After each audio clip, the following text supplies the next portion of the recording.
കുറഞ്ഞ വിലയിൽ അവശ്യ സാധനങ്ങൾ ലഭ്യമാക്കാൻ നാളെ മുതൽ സെപ്റ്റംബർ 4 വരെ കൺസ്യൂമർ ഫെഡിന്റെ ഓണച്ചന്തകൾ ഒരുങ്ങുന്നു. ജയ, കുറുവ, അരി, കുത്തരി, പഞ്ചസാര, കടല, ചെറുപയർ, ഉഴുന്ന്, വൻപയർ, തുവരപ്പരിപ്പ്, മുളക്, മല്ലി, വെളിച്ചെണ്ണ തുടങ്ങിയ 13 ഇന നിത്യോപയോഗ സാധനങ്ങൾ സർക്കാർ സബ്സിഡിയോടെ സ്വന്തമാക്കാം. ഇതിൽ 1 ലിറ്റർ വെളിച്ചെണ്ണ 349 രൂപയ്ക്കും ജയ, കുറുവ, കുത്തരി എന്നിവ 8 കിലോ 264 രൂപയ്ക്കും ലഭിക്കും. സഹകരണ സംഘങ്ങൾ കർഷകരിൽ നിന്നും നേരിട്ട് കൊപ്ര ശേഖരിച്ച് ഉൽപ്പാദിപ്പിക്കുന്ന വെളിച്ചെണ്ണയാണ് ഓണച്ചന്തയിൽ എത്തിക്കുക. മറ്റ് നോൺ സബ്സിഡി സാധനങ്ങൾക്ക് 10 മുതൽ 40% വരെ വില കുറവുണ്ടാകും. രാഹുൽ മാങ്കൂട്ടത്തിനെതിരായ നടപടികളിൽ കോൺഗ്രസ് ഇന്ന് തീരുമാനമെടുക്കും. MLA സ്ഥാനത്ത് നിന്നുള്ള രാജിക്ക് പകരം സസ്പെൻഷനാണിപ്പോൾ സജീവമായി പരിഗണിക്കുന്നത്. MLA സ്ഥാനത്ത് നിന്ന് രാജിവെക്കണമെന്ന ആവശ്യം ശക്തമാണെങ്കിലും പാലക്കാട് അടിക്കടി ഉപതെരഞ്ഞെടുപ്പ് വന്നാൽ തിരിച്ചടിയാകുമെന്ന വിലയിരുത്തലാണ് പാർട്ടിക്ക്.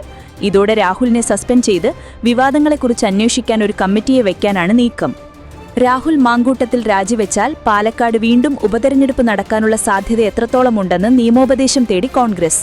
ഒരു ജനപ്രതിനിധി രാജിവെച്ചാൽ 6 മാസത്തിനുള്ളിൽ തിരഞ്ഞെടുപ്പ് നടത്തണമെന്നാണ് രാജ്യത്ത് നിലവിലുള്ള വ്യവസ്ഥ. രാഹുൽ മാങ്കൂട്ടത്തിൽ MLA സ്ഥാനം ഇപ്പോൾ രാജിവെച്ചാൽ നിയമസഭയുടെ കാലാവധി അവസാനിക്കാൻ 9 മാസം മാത്രമേ ബാക്കിയുള്ളൂവെന്നും ഈ സാഹചര്യത്തിൽ തിരഞ്ഞെടുപ്പ് നടത്തുന്നതിന് നിയമപരമായി സാധ്യതയില്ല എന്നും സർക്കാർ വൃത്തങ്ങൾ സൂചിപ്പിച്ചു. തനിക്ക് വിശദീകരിക്കാനുണ്ടെന്ന് പറഞ്ഞ രാഹുൽ മാങ്കൂട്ടത്തിന് പറയാനുള്ളത് കേൾക്കുമെന്ന് കോൺഗ്രസ് നേതൃത്വം. രാഹുലിനെ കൂടി കേട്ട ശേഷമാകും രാജിയിൽ അന്തിമ തീരുമാനം സ്വീകരിക്കുക. അതേസമയം വിഷയം വളരെ ഗൗരവതരമാണെന്നും തീരുമാനം വൈകില്ല എന്നും AICC general secretary KC Venugopal പ്രതികരിച്ചു. പ്രതിപക്ഷ നേതാവ് VD സതീശൻ, മുൻ പ്രതിപക്ഷ നേതാവ് രമേശ് ചെന്നിത്തല എന്നിവർ രാഹുൽ രാജിവെക്കണമെന്ന നിലപാടിൽ ഉറച്ചു നിൽക്കുകയാണ്. എന്നാൽ രാഹുൽ മാങ്കൂട്ടത്തിന്റെ രാജിയെ എതിർക്കുന്ന ഒരു വിഭാഗവും കോൺഗ്രസിനുള്ളിലുണ്ട്. രാജിവെക്കുകയാണെങ്കിൽ പാലക്കാട് ഉപതെരഞ്ഞെടുപ്പ് ആവശ്യമായി വരുമോ എന്നതാണ് ആശങ്ക. രാജി ആവശ്യം ഉയരുന്ന സാഹചര്യത്തിൽ മാധ്യമങ്ങളോട് പ്രതികരിച്ച് രാഹുൽ മാങ്കൂട്ടത്തിൽ അടിസ്ഥാനപരമായി ഒരു പാർട്ടി പ്രവർത്തകനാണെന്നും കോൺഗ്രസ് പ്രവർത്തകർക്ക് താൻ കാരണം തലകുനിക്കേണ്ടി വരികയെന്നും രാഹുൽ പ്രതികരിച്ചു. തനിക്കെതിരെ ആരോപണവുമായി രംഗത്തെത്തിയ അവന്തിക എന്ന ട്രാൻസ് വുമനുമായി ഒരു മാധ്യമപ്രവർത്തകൻ നടത്തിയ സംഭാഷണവും രാഹുൽ പുറത്തുവിട്ടു. രാഹുലിനെതിരെ ആരോപണമുണ്ടുവെന്ന മാധ്യമപ്രവർത്തകന്റെ ചോദ്യത്തിന് രാഹുലിനെതിരെ ഒരു ആരോപണവുമില്ലെന്നാണ് അവന്തിക മറുപടി പറയുന്നത്. രാഹുൽ മാങ്കൂട്ടത്തിനെതിരായ നടപടി വേണോ വേണ്ടയോ എന്നത് കൂട്ടായി ആലോചിച്ചെടുക്കേണ്ട തീരുമാനമെന്ന് UDF കൺവീനർ അടൂർ പ്രകാശ്. രാഷ്ട്രീയകാര്യ നിയോഗസമിതി യോഗം കൂടി ആലോചിച്ചെടുക്കേണ്ട തീരുമാനമാണെന്നും അദ്ദേഹം പറഞ്ഞു. അതേസമയം രാഹുലിന്റെ രാജിസാധ്യത തള്ളാടിയുള്ള പ്രതികരണമായിരുന്നു KPCC പ്രസിഡന്റ് സണ്ണി ജോസഫിന്റേത്. മുതിർന്ന നേതാക്കളുമായി ചർച്ച നടത്തുന്നവെന്നും അഭ്യൂഹങ്ങൾക്ക് യാതൊരു അടിസ്ഥാനവുമില്ലെന്നും ആലോചിച്ച് ഉചിതമായ തീരുമാനം ഉചിതമായ സമയത്ത് അറിയിക്കുമെന്നും അദ്ദേഹം വ്യക്തമാക്കി. രാഹുലിന്റെ കാര്യത്തിൽ കോൺഗ്രസ് കൃത്യമായ സമയത്ത് കൃത്യമായ നിലപാടെടുത്തുവെന്ന് മഹിളാ കോൺഗ്രസ് സംസ്ഥാന അധ്യക്ഷ ജെബി മേത്തർ MP. ഔദ്യോഗികമായി ഒരു പരാതി പോലും ലഭിക്കുന്നതിന് മുൻപ് രാഹുൽ യൂത്ത് കോൺഗ്രസ് അധ്യക്ഷൻ സ്ഥാനത്ത് നിന്ന് രാജിവെച്ചു. ഇത് കോൺഗ്രസ് സ്ത്രീപക്ഷത്തെന്ന് തെളിയിക്കുന്ന നടപടിയായിരുന്നുവെന്ന് ജെബി മേത്തർ MP പറഞ്ഞു. രാഹുലിനെതിരായ നടപടി വേണോ വേണ്ടയോ എന്നത് കൂട്ടായി ആലോചിച്ചെടുക്കേണ്ട തീരുമാനമാണ് K മുരളീധരൻ. രാഹുലിനെതിരെ പരാതിയില്ലാതിരുന്നിട്ടും രാഹുൽ രാജിവെച്ചു. തുടർ നടപടി വേണ്ട എന്ന് പാർട്ടി തീരുമാനിച്ചതാണ്. ഇതിനുശേഷം വന്ന ശബ്ദരേഖകൾ സ്ഥിതി കൂടുതൽ ഗൗരവമുള്ളതാക്കി.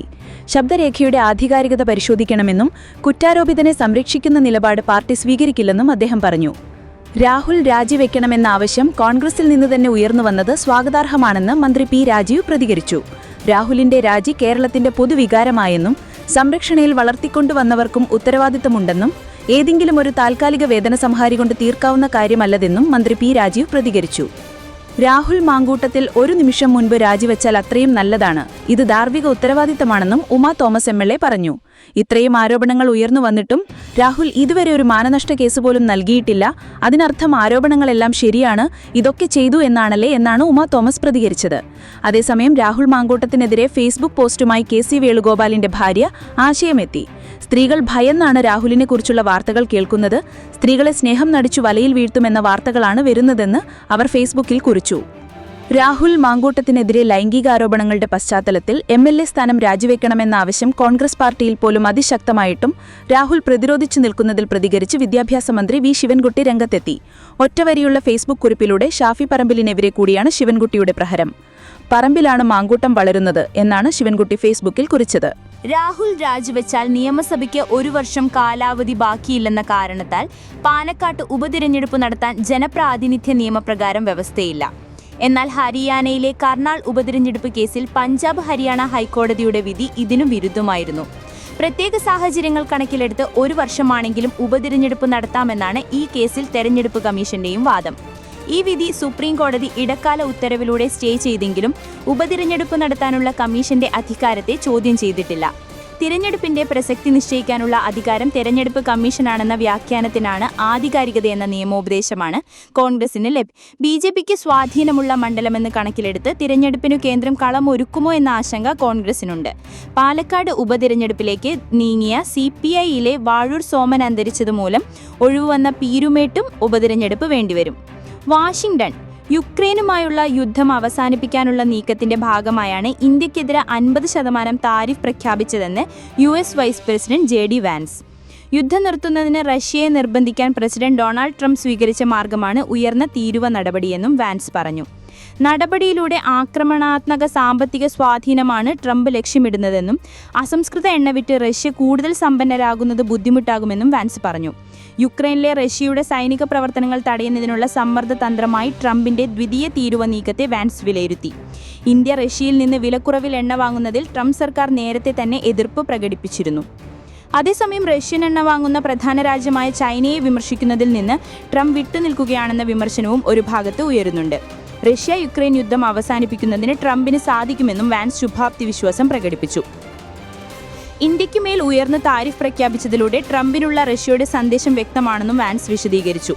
യുദ്ധം അവസാനിപ്പിച്ച ആഗോള സമ്പദ് വ്യവസ്ഥ മെച്ചപ്പെടുത്താൻ റഷ്യയ്ക്ക് കഴിയുമെന്നും എന്നാൽ യുക്രൈനെതിരെ ആക്രമണം തുടർന്നാൽ അവരെ ഒറ്റപ്പെടുത്തേണ്ടി വരുമെന്നും വാൻസ് മുന്നറിയിപ്പ് നൽകി.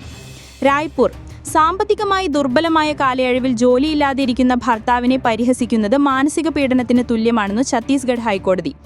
ദുർഗ് സ്വദേശികളായ ദമ്പതികളുടെ വിവാഹമോചന ഹർജി പരിഗണിക്കവെയാണ് കോടതി ഇക്കാര്യം ചൂണ്ടിക്കാട്ടിയത്.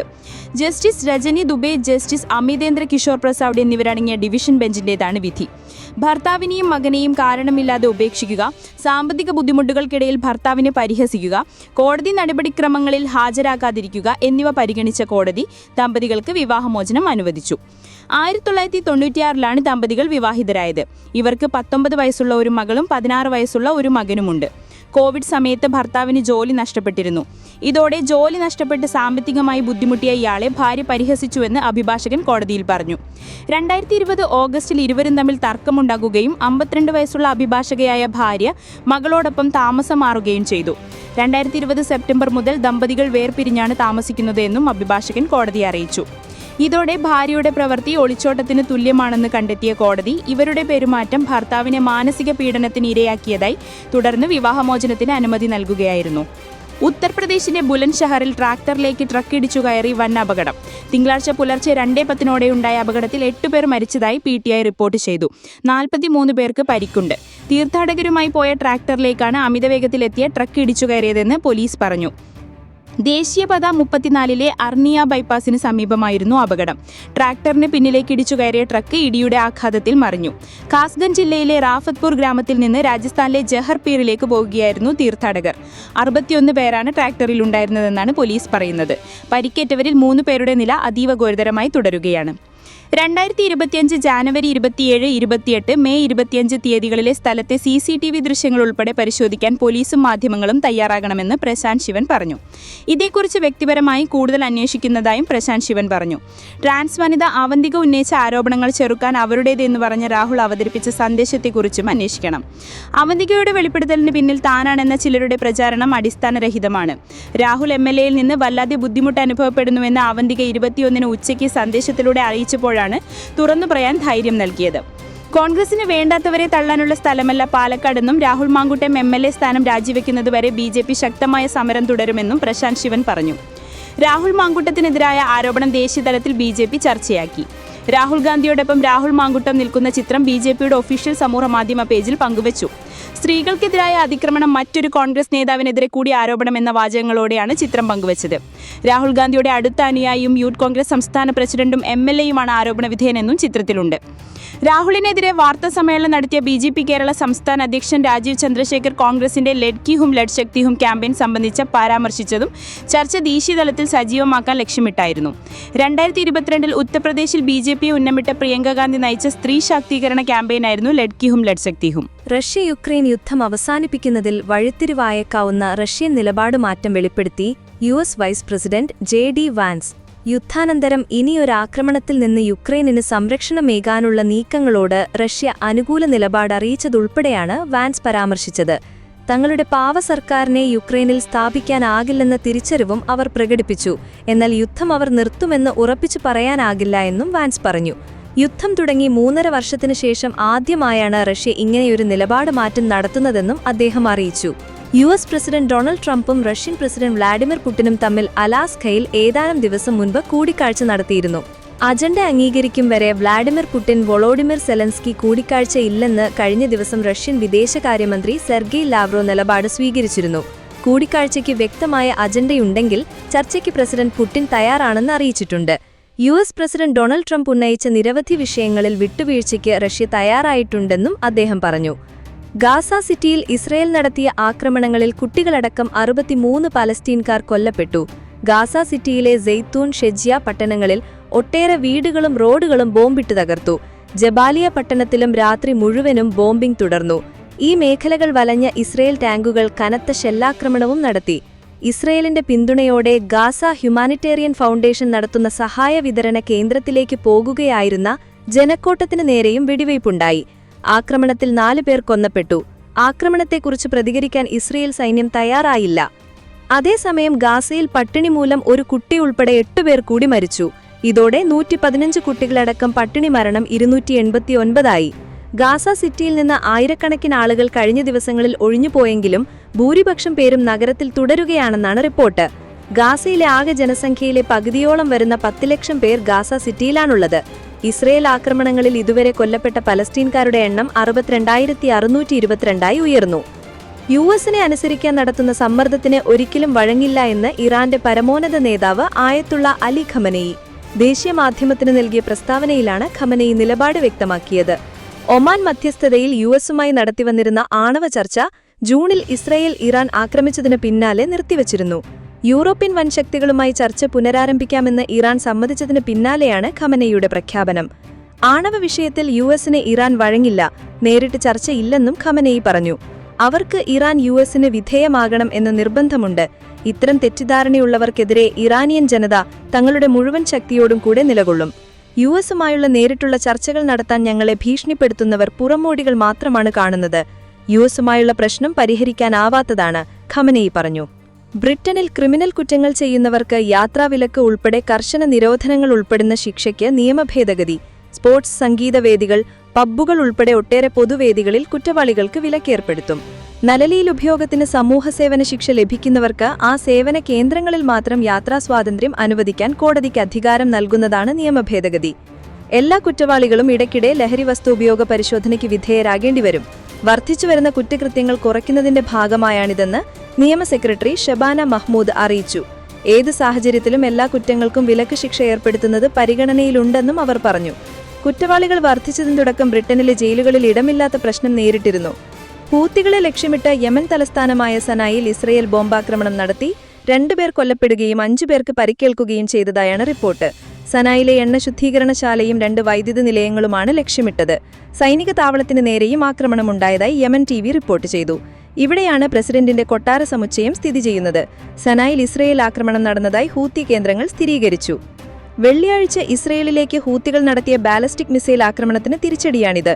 ഗാസ ആക്രമണം അവസാനിപ്പിക്കണമെന്നാവശ്യപ്പെട്ടാണ് ഇറാൻ പിന്തുണയുള്ള ഹൂത്തികൾ ഇസ്രയേലിനെ തിരിഞ്ഞത്. ചെങ്കടലിൽ ഒട്ടേറെ ചരക്ക് കപ്പലുകളും ഹൂത്തിക ആക്രമിച്ചു. ബീഹാർ ലെനപരിഭാഗീയ സീറ്റടവിക്കിനെ പിന്തുടരുന്ന ബീഹാർ നിയമസഭ തേർന്നതൽ മുന്നോടി NDAയിലെ ഇടതീയ സീർക്കയിൽ അന്തിമ നിലയെ എത്തിയിരുന്നത്. BJPയും JDUവും സമയിടങ്ങളിൽ പോട്ടിയിടുമെന്ന് വരുന്ന നിലയിൽ ദേശീയ ഊടകങ്ങൾ ചെയ്തി വെളിയിട്ടുള്ളത്. കൂട്ടണിയിൽ ഇടംപെട്ടുള്ള ചിരാഗ് പാസ്വാനിൻ ലോജനക ശക്തിയിൻ 2 സമ്മത്തിൽ സീറ്റുകൾ கிடைക്കുമെന്നും ദേശീയ ഊടകങ്ങൾ ചെയ്തി വെളിയിട്ടുള്ളത്.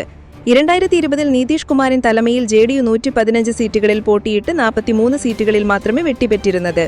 എന്നാൽ 2020 110 സീറ്റുകളിൽ പോട്ടിയിട്ട BJP 74 സീറ്റുകളിൽ വെട്ടിപ്പെട്ടത്. ഇത്തവണയും 100 സീറ്റുകളെങ്കിലും പോട്ടിയിട വേണ്ടുമെന്നും JDU നിലപാടുള്ളത്.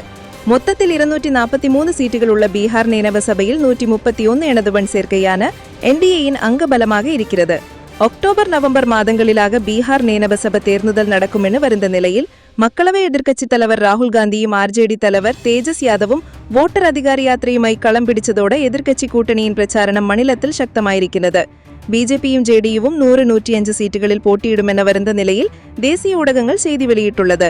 അതേസമയം കൂട്ടണിയിൽ പോട്ടിയിടും ചിരാഗ് പാസ്വാനിൻ കച്ചി 40 സീറ്റുകളെങ്കിലും ജയിച്ചിരിക്കുന്നത്. കഴിഞ്ഞ തവണ 115 സീറ്റുകളിൽ ഒറ്റയ്ക്ക് പോട്ടിയിട്ട ചിരാഗ് പാസ്വാനിൻ കച്ചി ഒരു സീറ്റിൽ മാത്രമേ വെറ്റിപ്പെട്ടിരുന്നത്. ஆனால் வெற்றிபெற்ற எம்எல்ஏ പിന്നീട് ജെഡിയുവിലേക്ക് മാറിയ വിടംപെട്ടിലും കുറിപ്പെട്ടിരിക്കുന്നത്. മധ്യ அமைச்சர் മുൻ മുതൽവനാണ് ജീതൻ റാം മാഞ്ചിயின் ഹിന്ദുസ്ഥാനി അവാ മോർച്ച மற்றும் ഉപേന്ദ്ര കുഷ്വാഹயின் ராஷ்டிரிய லோக் மர்ச்ச ഇങ്ങനെയുള്ള பெரிய கட்சிகள் கூட்டணியில் இடம்பெற்றுள்ளது. இந்த கட்சிகளுக்கும் சீட்டுகள் விதனம் வேண்டுகிறது. அதனால் சிராக் பாஸ்வானின் கட்சிக்கு போட்டியிட 40 சீட்டுகள் கிடைக்காதென நிலை. தற்போது மக்களவை எதிர்க்கட்சி கூட்டணியின் பகுதியாக உள்ள முகேஷ் சஹானியின் விகாஷீல் இன்சான் கட்சியானது என்டிஏ கூட்டணியை இலக்குகிறதென வருந்தது. ഇതാക ബീഹാർ എൻഡിഎ കൂട്ടണിക്കുള്ള കണക്ക് പിരിപ്പ് മാറിയിരിക്കുന്നത്. കണ്ണൂർ ഇരിക്കൂരിൽ കഴിഞ്ഞ ദിവസം 30 പവനും 4 ലക്ഷം രൂപയും നഷ്ടമായ വീട്ടിലെ മരുമകളെ കർണാടക സാലിഗ്രാമിലെ ലോഡ്ജിൽ കൊല്ലപ്പെട്ട നിലയിൽ കണ്ടെത്തി. കല്യാട് ചുങ്കസ്ഥാനത്തെ AP സുഭാഷിന്റെ ഭാര്യ ദർശിതയാണ് 22 കൊല്ലപ്പെട്ടത്. കൂടെയുണ്ടായിരുന്ന സുഹൃത്ത് കർണാടക പിരിയപട്ടണം സ്വദേശി സിദ്ധരാജു 22നെ സാലിഗ്രാം പോലീസ് അറസ്റ്റ് ചെയ്തു. ലോഡ്ജിൽ വെച്ച ദർശിതയും സിദ്ധരാജുവും തമ്മിൽ വാക്കേറ്റമുണ്ടായതായും സിദ്ധരാജു ദർശിതയുടെ വായിൽ ഇലക്ട്രിക് ഡിറ്റോനേറ്റർ തിരികെ ഷോക്ക് ഏൽപ്പിച്ച് കൊല്ലുകയും ചെയ്തതായും പോലീസ് പറയുന്നു. വെള്ളിയാഴ്ച രാവിലെയാണ് കല്യാട്ടിലെ വീട്ടിൽ നിന്ന് മകൾ അരുന്ധതിയുമായി ദർശിത സ്വന്തം നാടായ കർണാടകയിലെ ഹുൻസൂർ ബിലിക്കരയിലേക്ക് പോയത്. അന്ന് വൈകിട്ടോടെയാണ് മോഷണ വിവരം അറിയുന്നത്. ദർശിതയുടെ ഭർത്താവ് സുഭാഷ് വിദേശത്താണ്. കല്യാട്ടിലെ വീട്ടിൽ ദർശിതയ്ക്കൊപ്പം ഭർത്തൃമാതാവ് സുമതയും ഭർത്തൃ സഹോദരൻ സൂരജുമാണ് താമസം. ഇരുവരും രാവിലെ പണിക്ക് പോയി. ദർശിതയാണ് അവസാനം വീട് പൂട്ടിയിറങ്ങിയത്. വൈകിട്ട് പണി കഴിഞ്ഞ് സുമത തിരിച്ചെത്തിയപ്പോഴാണ് കവർച്ച നടന്നതായി അറിയുന്നത്. +2 വിദ്യാർത്ഥിനിയെ തൂങ്ങി മരിച്ച നിലയിൽ കണ്ടെത്തി. ഉദയൻകുളങ്ങര കൊറ്റാമത്തെ KSRTC റിട്ടയർ ഉദ്യോഗസ്ഥൻ ശ്രീരാജ് സുചിത്ര ദമ്പതികളുടെ മകൾ ആർദ്രയാണ് മരിച്ചത്. ഇന്ന് രാത്രി ഭക്ഷണം കഴിക്കാൻ അമ്മ വിളിച്ചപ്പോഴാണ് ആർദ്രയെ കിടപ്പുമുറിയിൽ തൂങ്ങിയ നിലയിൽ കണ്ടത്. ഏറെ നേരം വിളിച്ചിട്ടും വാതിൽ തുറക്കാതെയായപ്പോഴാണ് അമ്മ സുചിത്ര ആർദ്രയുടെ മുറിയിലേക്ക് പോയി നോക്കിയത്. ഉടൻ തന്നെ സുചിത്ര ബന്ധുക്കളെ വിളിക്കുകയും ആർദ്രയെ നെയ്യാറ്റിൻകരയിലെ സ്വകാര്യ ആശുപത്രിയിൽ എത്തിക്കുകയും ചെയ്തുവെങ്കിലും ജീവൻ രക്ഷിക്കാനായില്ല. ആർദ്രയുടെ പിതാവ് പുറത്തു പോയിരുന്ന സമയത്തായിരുന്നു സംഭവം. പാറശാല പോലീസ് സ്ഥലത്തെത്തി പരിശോധന നടത്തി. 6000 ഗവൺമെന്റ് ഹയർ സെക്കൻഡറി സ്കൂളിലെ വിദ്യാർത്ഥിനിയാണ്.